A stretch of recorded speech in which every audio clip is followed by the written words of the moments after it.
Onda CRO, tu radio. Luis González Cano Manuel. Él es director general de la consultora Luca Comunicación. Además, es socio fundador y miembro fundador de DIRCOM, la Asociación de Directivos de la Comunicación, que tenemos todos los martes hasta ahora un espacio con ellos. Y nos visita para hablarnos de, entre otras muchas cosas, de comunicación y comunicación corporativa. Muy buenas, Luis. Buenos días. ¿Qué tal? Pues razonablemente bien. Fenomenal. Sobre todo ahora que hace un tiempo estupendo, hemos llegado ya a la primavera-verano casi, con lo cual pues esto anima muchísimo y levanta el ánimo. Bueno, yo quería preguntarte respecto a la comunicación corporativa, es lo que estábamos comentando antes de abrir los micrófonos, que creo que es interesante para nuestros oyentes, que las empresas, bien por algo que están en crisis ahora, porque cada vez hay menos dinero, sí que es cierto que la parte de la comunicación corporativa como que la están dejando un poco de lado. De hecho, hay grandes multinacionales ubicadas aquí en España que han eliminado por completo ese departamento, el de comunicación en general, como es el caso de GSK, de GlaxoSmithKline. Bajo tu punto de vista, esta posición por parte de las empresas es lógica en época de crisis o es cuando precisamente ahora hay que apostar más por la comunicación? Bien, yo creo que hay efectivamente una contradicción.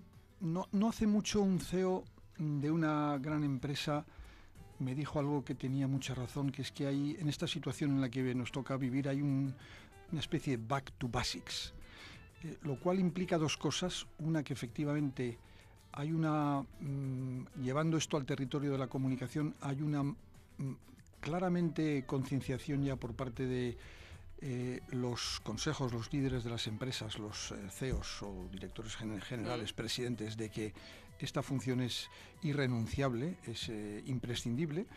Por otra parte, hay una situación clara de que hay menos recursos disponibles y, en consecuencia, hay un afinamiento en relación con lo que se tiene que hacer, cómo se tiene que hacer, quién lo tiene que hacer, cuándo lo tiene que hacer. En definitiva, un establecimiento de prioridades. Pero la función está ya reconocida, está implantada en la sociedad, está implantada en el mundo empresarial, y ese es un camino ya de no retorno. Lo que sucede es que obviamente hay que afrontar una situación muy complicada, económica, hay que entender lo que está pasando en el mundo empresarial y en nuestro país en particular, pero yo creo que la parte positiva es que esto va para adelante y efectivamente algunas empresas pues deciden renunciar a esa posición, incluso a ese departamento. Otras lo externalizan, lo cual quiere decir que no renuncian, sino que convierten un coste fijo en uno variable, y cada cual afronta la situación más o menos como puede, pero en general y desde mi punto de vista yo creo que esto está saliendo adelante en nuestro territorio razonablemente bien. Uh-huh. Y sin embargo nosotros encontramos varios casos de que, aunque siempre estamos leyendo que las empresas sí tienen que estar en redes sociales y tienen que escuchar al consumidor, a algunas compañías todavía les cuesta aquello de creer profundamente en la comunicación como una relación y una vía con sus stakeholders, ya sean sus proveedores como que sea su cliente final. Indudablemente. Este es un mundo muy amplio. Nuestra profesión nuestra actividad es una actividad nueva. Yo tengo la fortuna de haber estado, digamos, en el momento de la invención prácticamente de la función como tal, y de haber tenido la suerte de participar en algunas empresas que lideraron ese proceso, pero esto no se resuelve en una década ni en dos. Estamos en un ámbito empresarial nuevo, en una función todavía compleja de gestionar, que depende de muchos factores, pero yo creo que en general la evolución está siendo positiva, es razonable. Esta crisis tiene unas proporciones enormes. Faraónicas, podríamos decirle. Claro, y entonces es normal lo que está pasando y cómo cada cual trata de resolver la situación. Y luego tampoco debemos olvidar que, siendo una profesión que irrumpió en el escenario empresarial a mediados de los 80, se consolidó torno de una década y media, es decir, hacia los albores del siglo, pues esto todavía tiene muchos perfiles que hay que concretar, que matizar. Nuestra profesión se ha consolidado a base también de ir recuperando territorios que estaban en otras áreas de la empresa, sea marketing, sea recursos humanos, sea territorios de gabinete de presidencia o departamentos técnicos, etcétera, y esto necesita un tiempo para consolidarse, como es lógico, ¿no? Uh-huh. Es lo que estabas comentando, que la dirección de comunicación, la parte de comunicación corporativa, se ha ido aglutinando diversas áreas de las compañías. Y has nombrado marketing. Marketing es una de esas áreas que se mantiene todavía muy diferenciada de la parte de comunicación. Sin embargo, que existen sinergias y son primas hermanas, por no decir que son hermanas gemelas. Yo diría que no se mantiene tan separada. Eso depende de las empresas, de los sectores económicos, de las situaciones, de las personas. Claro que hay una separación y debe haberla. Lo que sucede es que el marketing, es interesante volver un poco la vista atrás, porque para ver hacia dónde vamos también hay que conocer de dónde venimos y cuál es el recorrido que estamos haciendo, ¿no? En ese aspecto, claro, yo cuando accedí a esta profesión, yo soy periodista, he estado formado en el mundo del periodismo, he trabajado en ese mundo unos años. He tenido la suerte de ser protagonista en el mundo de la información por una carrera deportiva también que llevé a cabo, lo cual me ofreció una perspectiva amplia. Y luego, cuando me di cuenta que yo en realidad lo que era un comunicador empresarial, eso no tiene algo que ver con el periodismo, pero luego no tiene mucho que ver, ¿no? Estamos en el otro lado de la mesa, como se dice vulgarmente, ¿no? O sea, sabe lo que quiere. Exactamente. Pero si no has pasado previamente por el mundo del periodismo, es muy difícil entender el mundo de la comunicación empresarial. Con lo cual, para entender muy bien esta profesión hay que tener inevitablemente un recorrido hecho. Por eso siempre digo que es difícil llegar a ser un DIRCOM si no tienes ya unos años encima, ¿no? Tienes que tener una trayectoria para comprender perfectamente qué es esto, que encima al ser algo nuevo, pues está en pleno proceso de construcción, como decíamos. En consecuencia, procedemos de una época, como decía, en la cual cuando yo empecé en esto, o estuve ya tomando un poco control de lo que era la profesión a finales de los 70, principios de los 80, en un territorio empresarial como era el sector del automóvil y en empresas del calibre de BMW, que fueron pioneras en todo esto, ahí el que mandaba en las empresas en la comunicación era el jefe de publicidad. Ni marketing ni prensa, el jefe de publicidad era el dueño de los recursos, el dueño del gran pastel. Del dinero. Exactamente. Sigue siendo hoy también, el que tiene el dinero. Ya menos. Y además el jefe de publicidad está ahora mismo bajo el territorio de la dirección de comunicación, en buena parte de los casos, en algunos bajo la dirección de marketing. O sea, que ha cambiado muchísimo. En 30 años ha cambiado muchísimo todo esto. Y bueno, pues ese es el principio, ese es el recorrido. Y ahora pues es lógico que entre la comunicación y el marketing haya territorios de aproximación y de divergencia. La publicidad es un magnífico ejemplo. Cuando hablamos de publicidad corporativa, estamos en el territorio de la dirección de comunicación o la dirección de comunicación corporativa, y cuando hablamos de publicidad de producto estamos mucho más en el territorio del marketing, ¿no? Cuando hablamos en marketing, al final marketing, si lo dice la propia palabra, nuestros amigos latinoamericanos la tienen más diseccionada que nosotros cuando lo llaman mercadeo, y al final aquí de lo que se trata es de ir por delante del territorio comercial para ayudar a que las empresas vendan más, que también es lo que hacemos nosotros, pero en una perspectiva mucho más a largo plazo, mucho más de construcción de imagen, de notoriedad, de reputación, etcétera, etcétera. Con lo cual hay convergencias, hay que ir en paralelo, y al final lo que hay que hacer es colaborar, porque todo esto se construye en base al talento de la gente. Además, de verdad. Y en esta colaboración de la que estás hablando, ¿cómo se gestiona la comunicación corporativa o la comunicación institucional en el nuevo entorno de la era social? O sea, es igual, bueno, hay que responder, no es igual porque ya de pronto los tiempos han cambiado. Los tiempos son distintos y la comunicación corporativa, que abarca prácticamente todo, desde la comunicación interna hasta la comunicación en crisis. Tienes unos tiempos y hay que responder a ellos. Y más si eres una empresa que ha sabido adaptarse o está en periodo de adaptarse.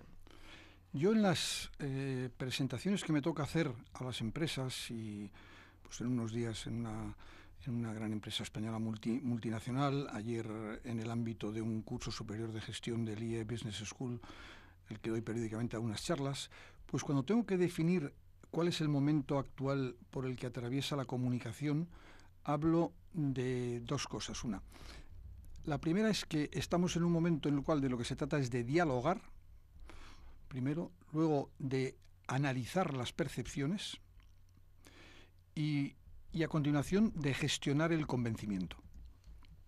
Es decir, de lo que se trata aquí es de, lo primero, tenemos que saber qué está pasando por la mente de las personas a las que nos dirigimos con nuestros mensajes, porque la clave está en convencerlas en base a una argumentación creíble, sólida, profesional, eficiente, etcétera, etcétera. Y es distinta ese mensaje, adecuar ese mensaje, ya sea un cliente, ya sea un proveedor, ya sea el trabajador. Claro. Nosotros nos dirigimos a un grupo de stakeholders, como bien has dicho al principio, que reúnen a perfiles de personas muy distintas y evidentemente la manera en la cual te diriges a tu público interno, a tus empleados, a tus colaboradores de la empresa, pues es distinta y tiene contenidos diferentes a cuando te diriges a un periodista, a un accionista, a un inversor, a un cliente, a un prospect, etcétera, etcétera. Tienes que adaptar los mensajes. Esto no quiere decir que sean contradictorios ni que sean diferentes, sino que requieren una adaptación diferente, requieren en muchos casos de una información diferente, requieren de estilos diferentes, requieren de emisores diferentes, requieren de contextos distintos, etcétera, etcétera. Y eso es gestionar todo el grupo o los grupos a los que tenemos que dirigir la información. Pero luego todo esto hay que llevarlo a algo en nuestro territorio como consultores, como agencias y en el territorio empresarial, que es en el que nos desenvolvemos. Al final yo digo, cuando me preguntan ¿y cómo sintetizarías a qué os dedicáis? Pues yo me dedico a alinear la comunicación con los objetivos de negocio de mis clientes. Eso es a lo que me dedico y eso es en lo que hago basar toda mi actividad. Eso se resume en una frase y luego tiene un desarrollo enorme y una gran complejidad, como es lógico, ¿no? Y en esta alineación se utilizan distintas herramientas. No hay duda, se utilizan muchísimas. Hoy en día hay 40, 50 herramientas, pues por supuesto. ¿El boletín interno sigue siendo efectivo o ya hay que empezar a pensar en redes sociales corporativas? No. Cada cosa tiene que estar en su sitio. Las redes sociales son una herramienta fabulosa, estupenda, y tiene su contexto y tiene su territorio, y luego hay muchas y distintas y valen para distintas cosas, y entonces además están en un proceso todavía de irrupción de alguna forma, de consolidación, de adaptación, etcétera, etcétera. Y entonces ni son la panacea ni son la solución definitiva. Son una herramienta más dentro de las muchas que han aparecido, que tenemos que ser capaces de gestionar, pero con las otras 20 o 30 que hay a nuestra disposición. Y por supuesto, refiriéndome a lo que preguntabas de los boletines internos, los newsletters internos, llamémosle como queramos, claro que tienen su función importante y que son compatibles, combinables con las redes sociales. Veremos qué recorrido les queda por delante, porque esto no quiere decir que en unos años sustituyamos un boletín interno por una red social interna o por una aplicación. ¿Cómo se sustituyó el fax por el email? Puede ser, pero bueno, todavía el fax, que yo creo que está superado completamente, pero todavía hay muchas empresas que lo siguen utilizando. Efectivamente. Todavía llegan notas de prensa en formato fax. Fíjate, yo hace como 15 años yo creo que lo olvidé, pero desde luego y hay que respetar, porque al final de lo que se trata es de hacer llegar el mensaje, y si hay una empresa donde sea que tiene un fax y tienes que utilizar ese procedimiento, pues buscarás la solución. Las administraciones públicas, por de pronto, tienes que trabajar con ellas en 90% de las veces con un fax. Es que no nos podemos olvidar de que cuando más escalas en el volumen, por ejemplo, de una gran empresa, mi empresa es una pyme, pero cuanto más escalas, cuando llega la hora de cambiar una tecnología por otra más nueva, esa gran empresa a lo mejor tiene que pensar que tiene que hacer una inversión 10, 100 o 1000 veces mayor que una pyme. Una pyme es mucho más ágil.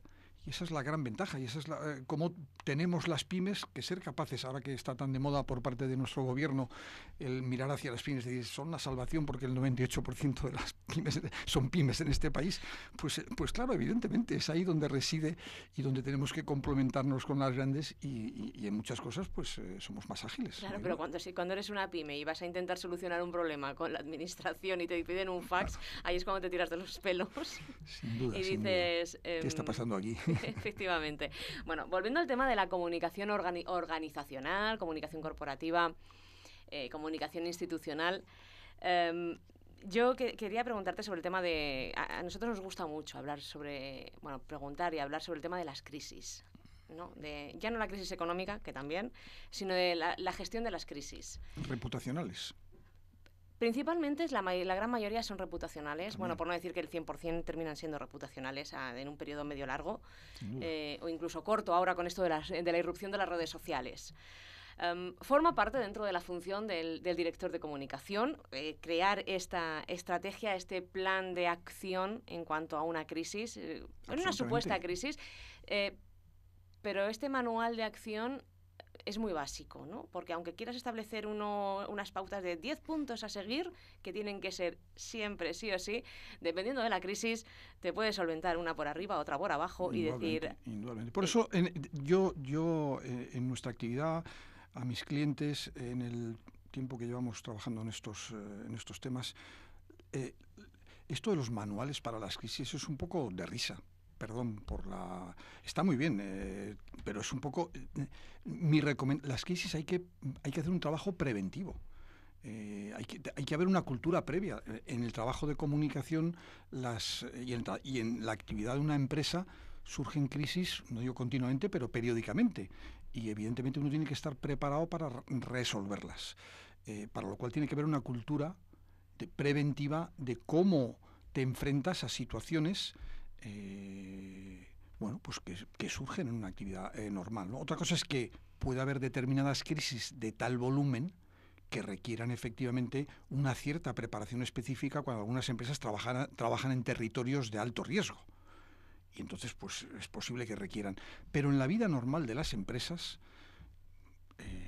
yo pocas veces me he enfrentado ante algunas crisis empresariales si no es bajo la perspectiva de que tenía ya un trabajo previamente hecho, tenía una cultura establecida en la empresa, tenía relaciones con medios que estaban basadas en los criterios normales de credibilidad, de confianza, de rigor, y todo eso es al final lo que te ayuda perfectamente a solventarla. A solventarla. Es decir, es como decía Churchill, trabajo durante toda la noche la frase que improvisaré mañana. Pues en una crisis tienes que trabajar previamente muchos meses, años, días, para cuando llegue la situación en la cual tienes que improvisar algo que surja con espontaneidad, con naturalidad y además con credibilidad y con rigor, que es la clave en una crisis. Pero este trabajo previo... básicamente lo podemos resumir en la selección de los portavoces y su formación. Sin duda. Que tiene que estar fundamental, que sepan responder, cuándo responder y de qué manera.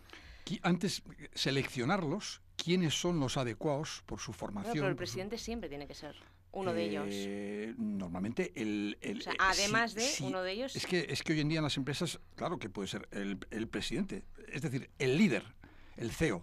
Como dicen los americanos. Aquí tenemos ciertas confusiones. Puede ser el presidente, puede ser el consejero delegado, puede ser el presidente no ejecutivo. Depende. Y el CEO es el que tiene la empresa en la cabeza, el que tiene la estrategia empresarial en la cabeza y el que está al día. Ese es indudable. Pero luego las empresas son grandes, tienen distintas áreas y al final... Y el ejemplo lo tenemos todos los días en el mundo de la política, cuando vemos... el ministro de turno, el responsable, dando una explicación sobre una crisis que se ha producido, que tenía que darla, pues a lo mejor el jefe de la policía, porque es que te das cuenta que no tiene ni idea, que está dando una explicación absolutamente política sobre un tema muy técnico del cual desconoce completamente la situación. Que le han pasado 4 líneas. Claro.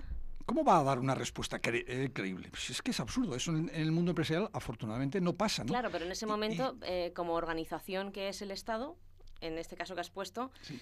Alguien se supone que, por decirlo así, el pueblo exige la cabeza de alguien, en el sentido de que quieran una comunicación del más alto nivel. Porque si le sale la policía no les parece suficiente, quieren que salga el presidente del gobierno. Yo creo que estamos equivocados. El pueblo, en este caso, y vámonos al mundo empresarial porque el mundo político tiene otras connotaciones, pero el pueblo lo que exige es una respuesta creíble. Creíble. Y hay veces que esa respuesta creíble, y este término de la credibilidad es lo que está faltando en el mundo político a todos los niveles. Afortunadamente no tanto en el mundo empresarial, que es el mundo real, ¿no? El mundo de la política se ha convertido en un mundo de ficción casi. La credibilidad es la clave. ¿Y quién aporta la credibilidad? El que sabe.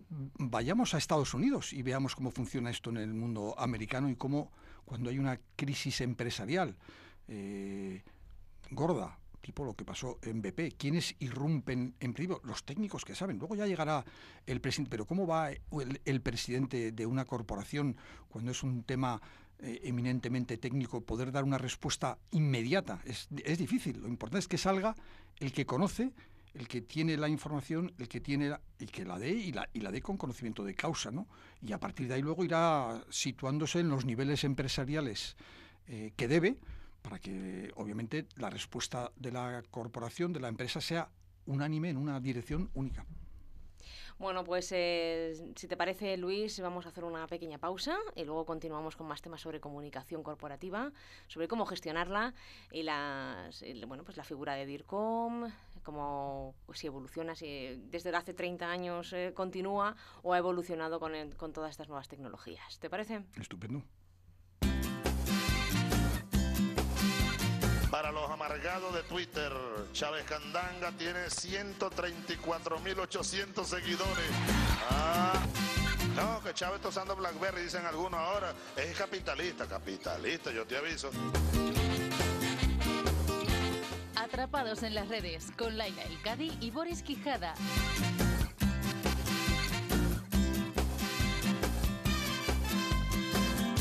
Aquí tengo mi BlackBerry.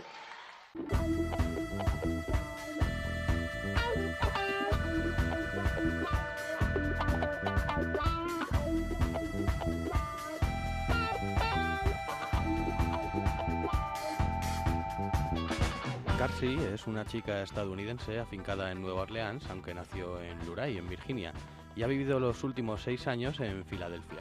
Su música es pop clásico americano con el que quiere contribuir al linaje que recorre todo el camino desde Louis Armstrong, pasando por Carole King hasta C. Lou Green.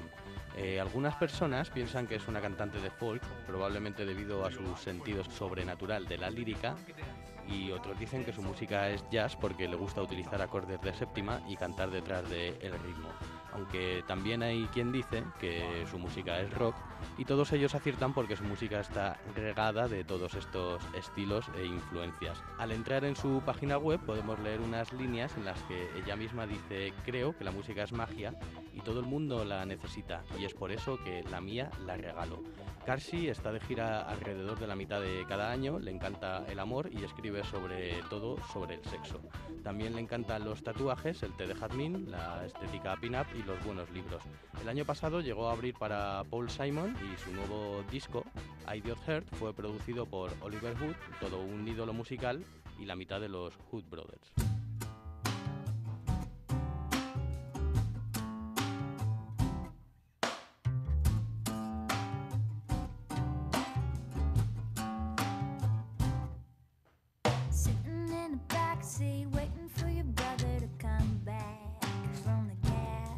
Said hardly anything to one another, cause it seemed like an awkward situation.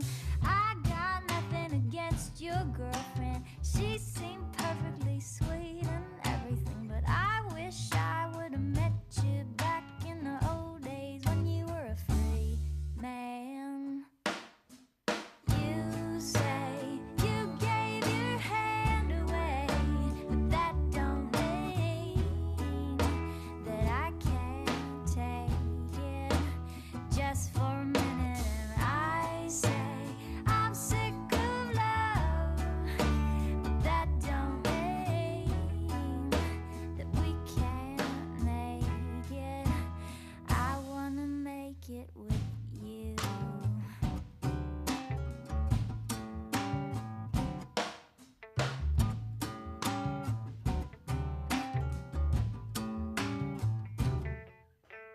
It's a really long drive back to the city, and your brother doesn't talk a lot.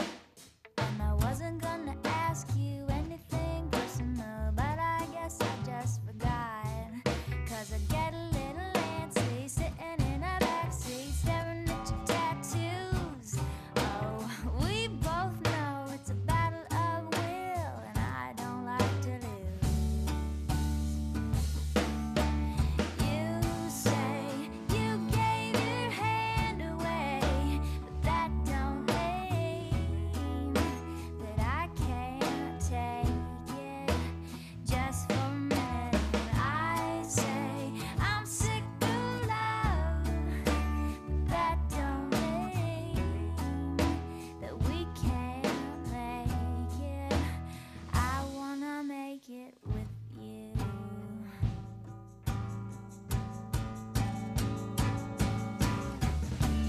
Isn't that just so incredible? I don't even think you're smart. Isn't that you're unforgettable, babe?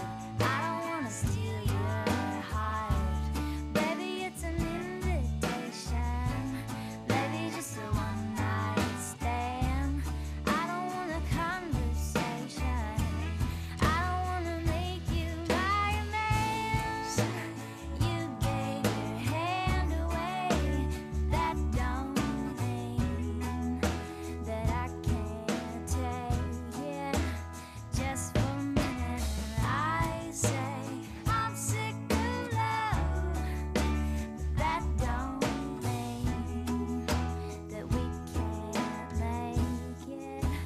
I wanna make it with you. Oh.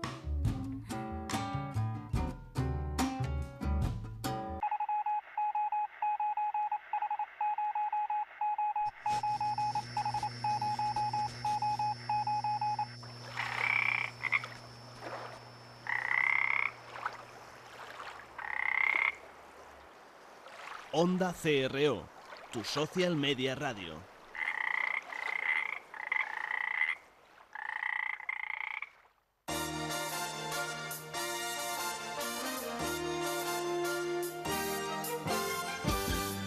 Conductor, ¿quiere hacerme el favor de quitar estos periódicos del asiento? Un momento. ¿Qué está haciendo usted? ¿Que por qué tira los periódicos? ¿Qué tiene contra ellos? ¿Contra los periódicos? No, es una larga historia, amigo mío. Nunca me ha gustado sentarme encima de ellos. Siempre que puedo lo evito. Un día lo hice y los titulares se reprodujeron en el fondo de mis pantalones. Créame, es rigurosamente cierto. Nadie compró periódicos aquel día. oknoticias.com. Informaciones positivas en la red.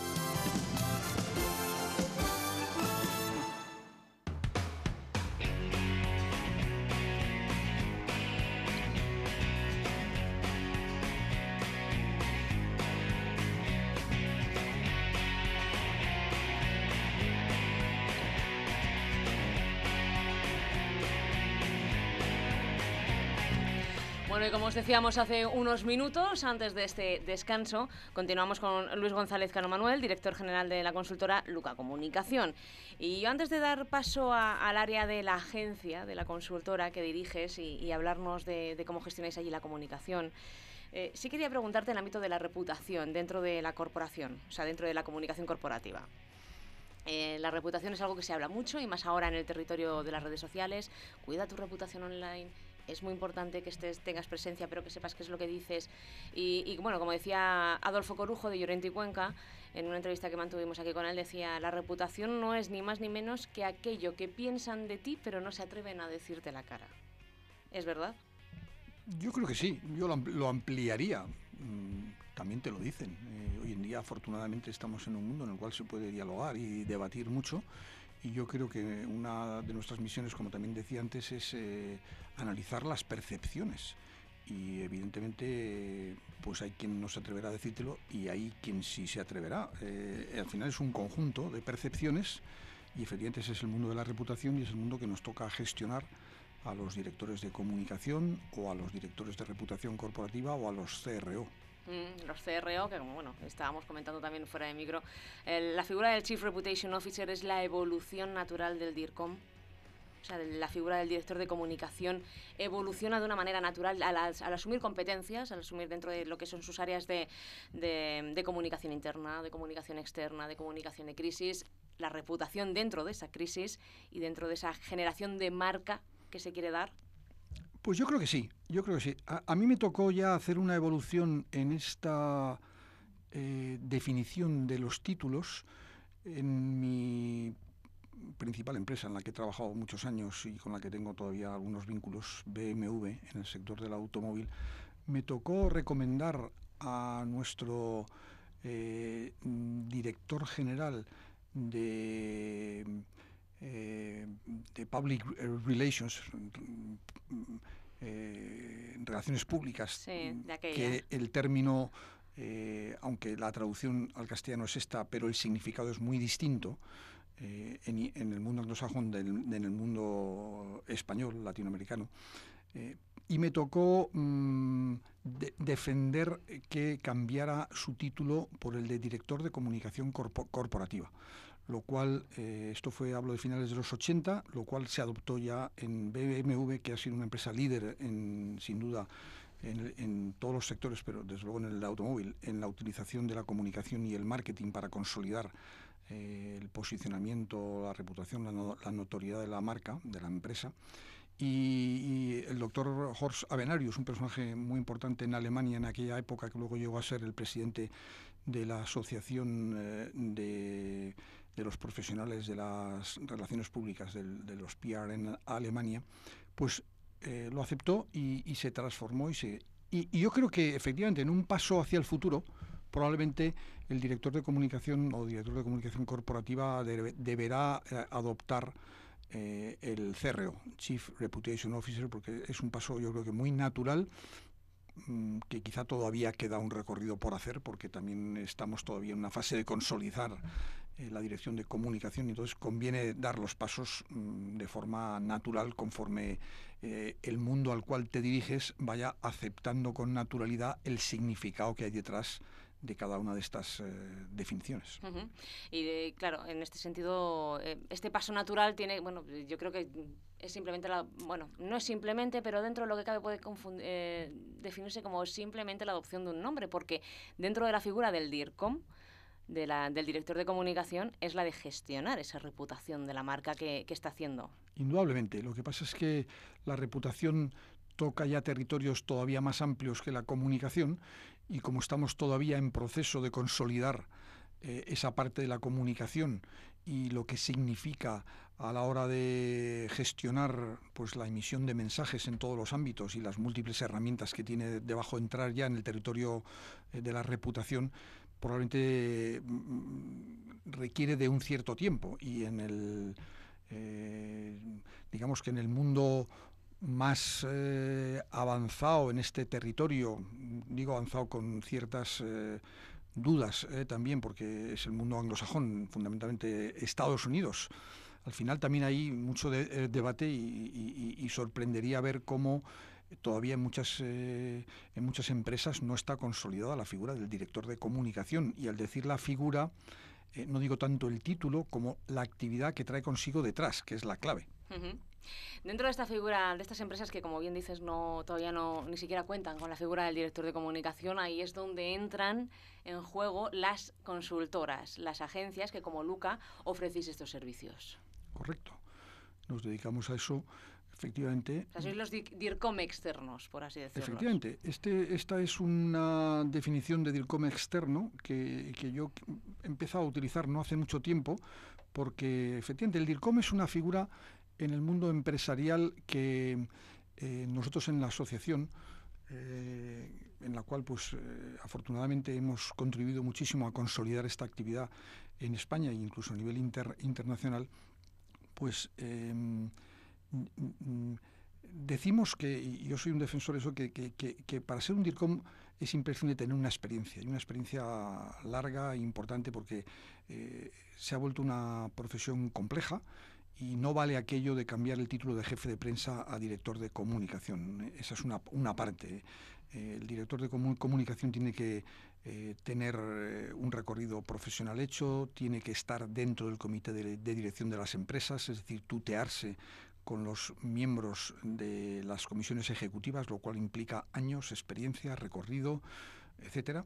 Y bueno, pues a veces las empresas no pueden permitirse el lujo de tener un DIRCOM con esos perfiles, con esa trayectoria, y sí tienen otras personas, y entonces pues una solución perfectamente válida es tener un DIRCOM externo, es decir, tener pues un jefe de prensa, un director de comunicación, de relaciones públicas, etcétera, y complementar eso con el apoyo de una consultora externa que proporcione servicios pues de personas de más edad, de más experiencia, que complemente, porque este es un territorio tan amplio que al final siempre faltan recursos, tanto por el lado humano como por el lado económico. ¿Y sale más rentable o es más económico contratar a un director de comunicación externo que uno tenerlo en plantilla? Yo no hablaría de rentabilidad, sino hablaría en términos de eficacia.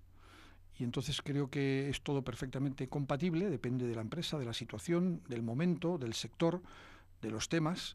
Y al final la clave está en qué es lo que hay que resolver, cuál es la problemática, qué soluciones se aportan. Y en ese aspecto, pues la figura del DIRCOM externo es una figura interesante. En este back to basics al que me refería antes, del momento en el que estamos, pues efectivamente, yo en particular, y por ir ya a mi territorio de actuación profesional, pues estoy haciendo de DIRCOM externo para 3 empresas de 3 sectores distintos, lo cual requiere, no nos podemos olvidar... Es complejo. Claro, porque requiere conocer los sectores. Efectivamente. No puedes llegar a... Por eso digo que aquí no vale el tener una persona de poco recorrido profesional, por mucho que domine incluso el territorio de la comunicación. El DIRCOM tiene que dominar la cultura interna de la empresa, el sector en el que se desenvuelve, tiene que dominar los productos que hay ahí, la competencia, o sea que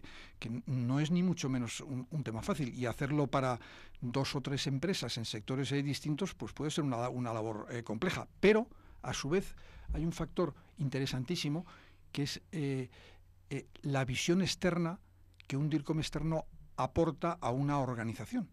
Al final, como estamos en un mundo de percepciones y los mensajes los dirigimos hacia esos stakeholders de los que hablábamos antes, que son públicos externos, si hay alguien que está en el mundo externo tiene mayor capacidad, mayor sensibilidad para entender cómo están siendo percibidos esos mensajes por parte de esos públicos a los cuales nos dirigimos. Lo que decías antes, ¿no? De que para ser un buen comunicador tienes que haber sido antes un buen periodista, bueno, o al menos periodista, para saber en qué parte y qué es lo que el periodista reclama de información por parte de la compañía. Ayuda muchísimo. Lo hemos simplificado un poco, pero ayuda muchísimo. El haber estado en el mundo de los medios proporciona la experiencia de entender cómo se trabaja en ese mundo, cómo entienden los periodistas, y en el término periodista nuevamente estamos englobando, o sea, no lo quiero ceñir solo al mundo del periodismo, sino es un término que al final del periodista lo que es un canal de transmisión de información hacia el público en general, ¿no? Pero esto perfectamente vale para los diferentes targets a los que nos referimos. Si has estado en el mundo de la percepción antes, que es el mundo de los medios de comunicación, y ves las complejidades a las que os enfrentáis habitualmente, pues es mucho más fácil ponerte luego en el lado del mundo de la empresa para ver cómo puedes ayudar a que el proceso de transmisión de esa información llegue con éxito a los destinatarios.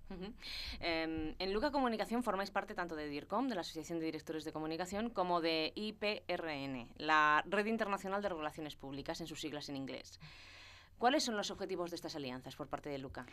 Bueno, yo en mi trayectoria profesional en el mundo del automóvil, en empresas como BMW, yo, para entender un poco lo que sucedía en aquel momento, como director de comunicación de BMW Ibérica, en aquella época fui también ya en mi última parte de esa trayectoria profesional, finales de los 80, principios de los 90, pues me tocó vivir la necesidad de consolidar esta profesión en el ámbito profesional. Y ahí fue cuando con un conjunto de compañeros, de directores de comunicación del ámbito del mundo financiero en España, otras personas de otros sectores económicos, pues decidimos juntarnos para crear DIRCOM, ¿no? Y una inquietud parecida la tuve a nivel internacional. Yo ayudé a empresas como BMW, como Porsche a continuación, a consolidar sus networks, sus redes, perdón. Si te escucha la Fundeu. En este mundo hay que manejar algunos términos anglosajones con cierta naturalidad. Pido excusas porque soy español y estoy orgullosísimo de serlo, pero me desenvuelvo con naturalidad. La semana pasada tuvimos una entrevista precisamente con el de Fundeu a hablar de palabras. De palabras, sí. De palabras que se utilizan de manera natural, ya porque entra dentro de nuestro vocabulario. Bueno, hay que verlo por un lado positivo. Y entonces enriquecen, pues, nos enriquecen. Sí, claro. Y entonces en aquella etapa pues ayudé a estas empresas a consolidar sus redes internacionales internas de directores de comunicación y luego, por supuesto, a apoyarnos en consultores y agencias porque no podían estas empresas estar en todos los países, ¿no? Y entonces, en esa etapa que fue principios de los 90, también identifiqué que había una oportunidad para cuando yo decidí montar mi propia empresa, Luca Comunicación Corporativa, en el 91, pues decirle a mis amigos de BMW Ibérica que iba a tener la osadía de lanzarme al mundo empresarial. Más que empresarial, era un emprendedor realmente, ¿no? Y lo que buscaba era, pues como persona inquieta que lo era y tal, decir, bueno, pues o sigo en mi maravillosa empresa, porque yo tuve la suerte además de ser de esas personas que cuando gané mis primeros dineros y tal, me compré un BMW y cuando me di cuenta de lo maravilloso que era aquel producto, luego pensé, pues me gustaría trabajar para esta empresa, era muy aficionado al mundo del automóvil, había sido piloto de carreras, etcétera, entonces pues tuve la suerte de trabajar para esta empresa, ¿no? Y cuando les dije que iba a montar mi proyecto, recuerdo que no se lo creían. Entonces, pues lo monté, me lancé. Luego tuve además la suerte de que al cabo de unos meses me llamaran y me ofrecieran involucrarme en un proyecto, con lo cual pude continuar trabajando desde Luca para también BMW. Y entonces eso me sirvió para concienciarme de que en Luca, como empresa, sería bueno también participar en una red internacional, pero eso sí, con un valor diferencial, que era el valor de la independencia, que siempre ha sido un valor muy importante para mí, porque en esto de la comunicación yo creo que los periodistas... Hay que ser independiente, lo más independiente que te permita. Te aporta esa visión crítica con la cual tenemos que afrontar el día a día de nuestro trabajo, de nuestras empresas, con total naturalidad, para poder debatir y para poder crecer intelectualmente, profesionalmente, etcétera. Entonces ahí montamos IPRN, la International Public Relations Network, en el transcurso de estos casi ya 20 años, o 20 años creo que hemos cumplido, pues se ha convertido en la red probablemente líder de consultoras independientes con profesionales muy potentes en distintos países, desde China, Rusia, Estados Unidos, etcétera, donde tengo el orgullo de tener compañeros a los que conozco personalmente, que son realmente gente muy buena, muy potente en países, todos ellos importantes, y eso nos permite ofrecer a nuestros clientes estas oficinas, estos servicios de estas oficinas. Claro, pero para procesos, por ejemplo, en los que está España ahora, procesos de internacionalización, y tenemos una diferenciación muy singular y muy importante respecto a las multinacionales, fundamentalmente que son del ámbito anglosajón. Y es que, por ejemplo, cuando un cliente solicita nuestros servicios y nos compara con una multinacional, lo que nosotros ofrecemos es servicios, por ejemplo, en 6 países donde tenemos socios que han sido profesionales de éxito en sus países senior y que tienen culturas distintas, con lo cual al cliente le estamos ofreciendo un paquete donde... que esté más focalizado, es decir, si tú quieres enfocarte a unos clientes que tienen cuya cultura, por ejemplo, es China, porque quieres internacionalizarte en China, claro, te enfocas a estos si tú vas bajo el paraguas de una multinacional que tiene una oficina en China o en donde sea, pues probablemente estás contratando los servicios de una gran multinacional, normalmente anglosajona, que tiene una única cultura que traslada a sus filiales, sus oficinas en todo el mundo. En el caso de IPRN, nosotros trasladamos una cultura de varios países, con lo cual tenemos mucha más capacidad de adaptarnos a las necesidades de un cliente, de entender, y al final ese cliente está hablando con los propietarios de esas empresas, lo cual es otro valor añadido importantísimo, porque en este mundo de las pequeñas empresas, al final el mundo de la comunicación está formado por pequeñas empresas en todos los ámbitos. Es muy importante hablar con el líder, con el que ha fundado la empresa, con el que la dirige, con el CEO. Con el CEO. El CEO, claro, exactamente, perdón. Bueno, pues Luis González Cano Manuel, se nos ha pasado el tiempo. Qué bárbaro. ¿A que sí, eh? Sí. Muchísimas gracias por estar aquí y habernos hablado un poco más sobre el mundo de la comunicación corporativa, todo lo que implica la evolución natural de estos directores de comunicación una vez se consolide la comunicación corporativa dentro de las compañías.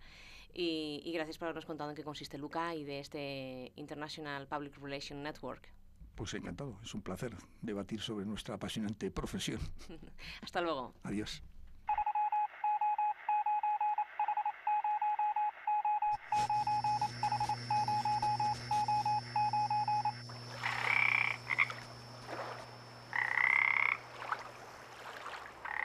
Onda CRO, solo para las redes.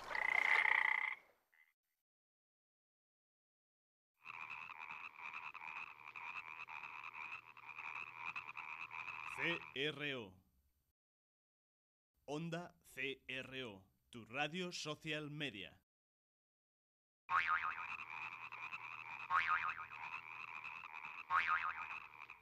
Onda CRO, tu radio.